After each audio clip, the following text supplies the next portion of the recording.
after, because I think that especially in my world and in the biohacking field, I think oftentimes people become these gurus, and whatever they say becomes science in a way. And so sometimes you have to take a step back and really look at the data and the science. And so I totally like that. Now, you were talking about professional athletes. Now I want to shift towards the average person. Because actually I discovered myself in some of the things you said, especially I would do a deadlift and then yoga after, and I just rang the bell. I said, okay, that might not be the best thing. So for the average person, should they choose either to build muscle or do yoga, but they can't do both? Can you talk a little bit about that? Yeah, very much so. The method should be this, is what we've found to be the most effective and associated with the greatest, most resilient athletes. You should know what is required to play the sport. So you catalog the sport. Your position in basketball, for example, know how important is lateral shuffle versus forward, backward movement, jumping, and is it a standing vertical jump or is it a 2-foot planting of the heel, fly through the air, Michael Jordan type of jump? All of these things have very different mechanics. So know what the sport demands. Then assess the athlete for those variables that are important to the sport. So, for example, I'll take NHL hockey players. Years ago, they used to test the hockey player, how far can you run in 10 minutes? The coaches thought this was a good idea, and I'd ask some of the coaches, what's the correlation between how far you can run in 10 minutes and how many pucks you put in the net? And they said, well, we don't know. We've never tested it. And I said, I think you better test that. As it turned out, the 10-minute run identified the high VO2 max, slow and durable athlete, not the explosive one. So when you look at the great European players and some of the Russian players, they are on the ice for 45 seconds. They're anaerobic monsters. They are absolutely explosive athletes, and then they get off very quickly.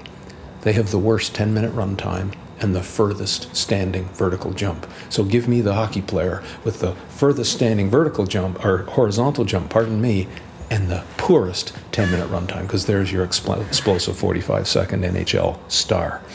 Wow. So, you got to be careful what you're after. But now you've assessed what the sport needs. Now you assess the athlete, and you start to train the difference a little bit.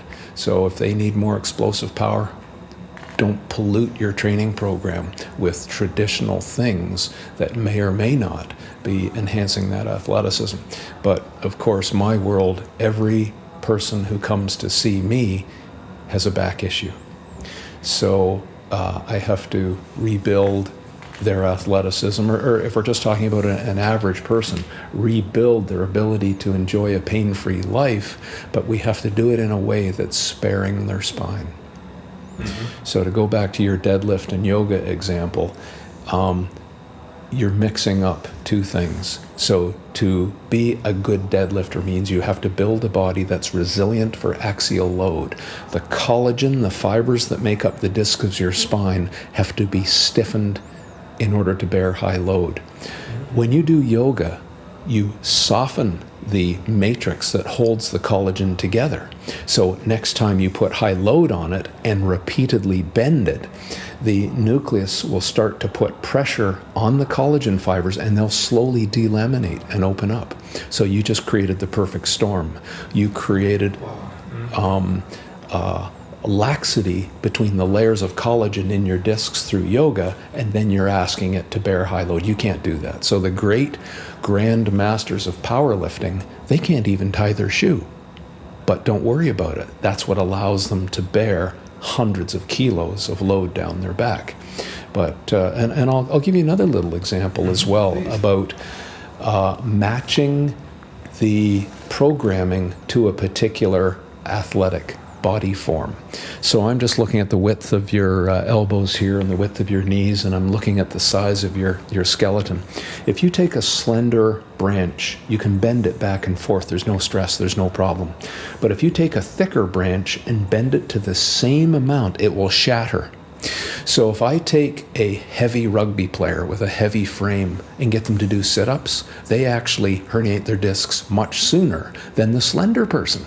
Mm-hmm. So a slender spine can take a lot of bending, but they won't survive training to be a shot putter or a big rugby player. Or do you see why you have to now match? So if you want to do yoga,